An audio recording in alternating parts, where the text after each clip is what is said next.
our next segment, we're going to continue on the theme of workforce development. Commissioner Demerson, I'm glad you were able to stick around with us. Glad to be here. All right. So tell us about our next guest and what are we about to learn? Good. Thank you, Ed. And so workforce development is important for our state, great state of Texas. And today we have joining us Marcel Johnson, who's the Vice President of Business Development with the San Antonio Port, or the Port of San Antonio, or Port San Antonio more importantly. And so Marcel and I are both from San Antonio, and we're delighted to have you here today. Tell us a little bit about what's going on with the Port of San Antonio and the activity that's taking place as it relates to workforce development and everything else with the port. Okay. Well, how much time do we have? Just a little bit. About 5 minutes. Well, Ed, first of all, thank you, and it's a pleasure to be here. Yeah. And let me just say, to your delight, hopefully, Port San Antonio has added 1,200 jobs to our campus each of the past 3 years, which means we've done extremely well, exceedingly well, especially during this COVID period where companies and economies have been challenged. But a lot of this is just the result of a change in strategy at Port San Antonio, where we looked at some of the needs of industry. We noticed that there are a lot of companies that were poised for growth where we are. And we embarked on this connected strategy, connecting buyers to sellers, really trying to bring out some of the talent that existed there all along, bring them out into a public space, a public domain where we can interact. And basically, those have been the seeds for the success that we've experienced over the last 3 years. Good. It's good to see that growth. And so, Marcel, you guys are on the port, the property that you're on right now. It's very historic for the city of San Antonio. It's a former home of Kelly Air Force Base, and I know there have been generations of families that have benefited from the work that's going on from that standpoint. So that plot of land, when you look at that Port San Antonio, one thinks about a body of water quite often, and we know San Antonio has the Riverwalk, San Antonio Riverwalk, which we love, but it's not a port in that aspect. Right. Tell us a little bit about the port as you guys see it and what you're doing there. So we often have to redefine or define ourselves to people and describe who we are and what it is we do. But if you think about ports in their traditional sense, they've been a place for commerce, where people from all parts of the world will come together to trade, exchange ideas and talent and ideas. We're still that, and we're very much that, but look at us as a tech port. For example, we've got companies like Boeing, Standard Aero that are doing really advanced work in aircraft maintenance, repair, and overhaul. But they're doing as much modernization, adding avionics and sophisticated things to these aircraft using big data analytics and tools that essentially it suggests that there are technology companies that rely on these other things to carry out their core mission. So when we talk about needs and opportunities, the port is trying to highlight those careers and those opportunities that cross a lot of industries at the same time. So it makes a lot of sense, and the city continues to grow, and I know workforce development, you're working with our local workforce solutions offices as well. Yeah, they've been great partners. They work with St. Philip's College and trying to provide skills training and skills development for a lot of the needs that we have. But I'll tell you, the port's also looking long term.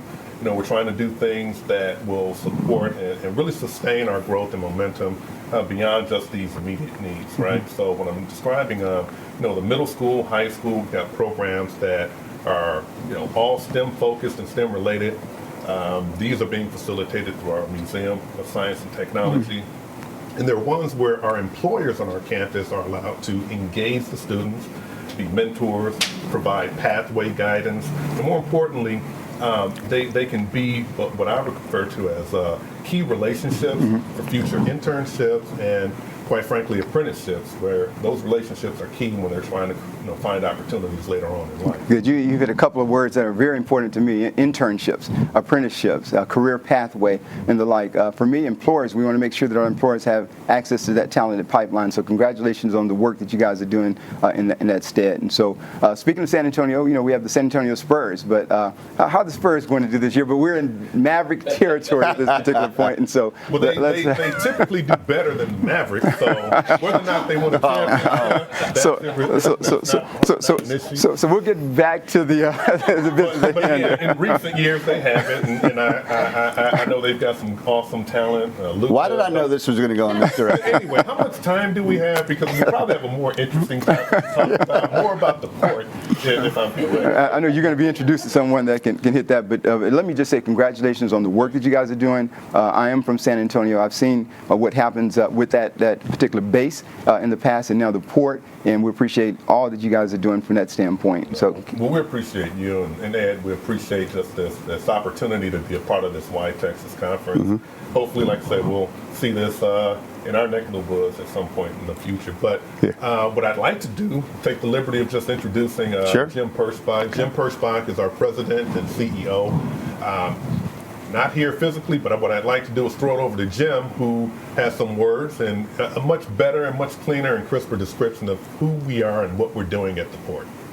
Well, thank you so much for having us. We can't tell you how excited we are to be participating in and sponsoring this year's YTexas Summit. I'm Jim Perschbach on behalf of Port San Antonio. Really honored to take a few minutes to tell you about what Port San Antonio is. You know, it's an interesting thing. People hear port, and the first question they say is, where's your water in San Antonio? What are you doing? Just having some folks come up on the Riverwalk?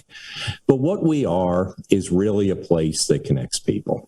And as ports connect goods, they connect people. Our strategy is to connect talent and technologies, and particularly between the emerging technologies that are changing the world and the industries that we're going to continue to have.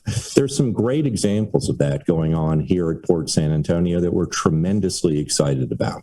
We've got a company called Xyrec, and what they've done is build a 72-foot tall robot with a 20-kilowatt laser attached to its arm. And while that sounds absolutely terrifying, it has a tremendous opportunity for the world. The first thing it does is take one of the most dangerous and environmentally difficult portions of aircraft maintenance, which is stripping the coating off of that airplane, and it automates it. Instead of having to use 400 gallons of toxic chemicals, about 4,000 gallons of wastewater, and about 30 tons of carbon dioxide, this robot goes in there, saves all those environmental conditions, and saves about 60% of the time. The net effect of that is that we can take an industry that has been largely commoditized and that is so important to Texas, which is the aviation sustainment industry, and reshore an awful lot of that work because we have solved a pressing problem that has been challenging that industry for years. Another example of success that we're tremendously excited about here on the campus is a company called Plus One Robotics. Just a couple of years ago, they were three folks and a big dream. And what they wanted to do was take industrial robots, which are really yesterday's technology, and move them into uncontrolled environments. So they have developed a software suite that allows these robots to see, to think, to feel, and to do it all under a level of supervised autonomy. So now the robots can operate in environments that aren't pre-programmed and that aren't controlled. And it opens up tremendous opportunities. The strategy that we have, though, is more than just startups and big companies. It really is about inspiring people. And at the heart of what is driving the success we have here at Port San Antonio is our efforts and our investment in education. We are tremendously excited about an organization called the San Antonio Museum of Science and Technology. We opened them up in a little chapel here on the campus about 4 years ago. And since that time, over 60,000 young people have come through that program. They have done everything from work on rocketry programs with people from NASA and JPL. They've worked on cybersecurity programs with folks from the Air Force, the intelligence community, and some of the best cyber companies on the planet. And more important, they're seeing that there are opportunities for them, and they're having a direct pathway where they can connect on to education.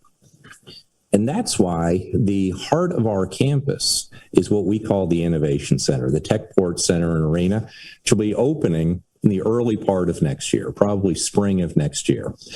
What that is going to be is not just the largest gaming arena that we know of under construction anywhere in the world, but it's a place where we can bring in young people and not so young people, allow them to see some of the technologies that are being developed, to see some of the challenges the biggest industries in the world have, and to work on ways where they might be part of the missing piece, whether it's as talent or whether it's as technology.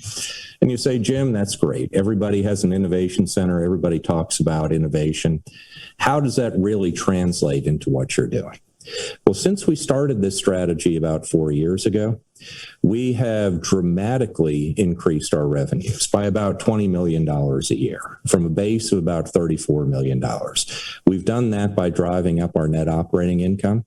But all that is just the tools that we use to do what we need to do.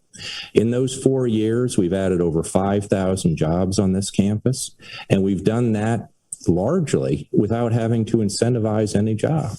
What we are providing is a place, a marketplace where people know that if they have a challenge, they're going to be able to find a solution here. And conversely, if they're developing a solution, they're going to be able to find a marketplace here.